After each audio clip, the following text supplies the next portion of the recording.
जैकमाबाद सुन्नी तहरीक की चेयरमैन सरवत इजाज कादरी अपने दीगर मरकजी रहनुमाओं के हमरा जैकमाबाद पहुंची। मजीद देखते हैं मीर हसन सोमरू की इस रिपोर्ट। जैकमाबाद सुन्नी तहरीक के चेयरमैन सरवत इजाज कादरी अपने दीगर मरकजी रहनुमाओं के हमरा जैकमाबाद पहुंचे। सुन्नी तहरीक के रहनुमाओं और इत्तेहाद आले सुन्नत के चेयरमैन सैयद एजाज अली शाह, मौलवी नेक मोहम्मद, मुफ्ती मोहम्मद इस्माइल सिकंदरी, अब्दुल गफ्फार काजी, सैयद ताज शाह, मौलवी फखरी और दीगर रहनुमाओं ने शानदार इस्तकबाल किया।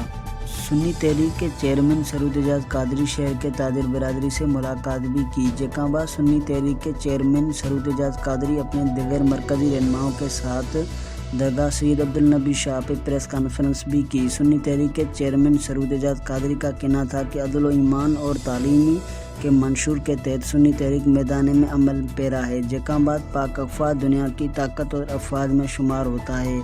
हम अफवाज पाकिस्तान और सिक्योरिटी के साथ शाना बशाना खड़े हैं। टीम के साथ मीर हसन सोमरू, राज न्यूज़, जैकमाबाद।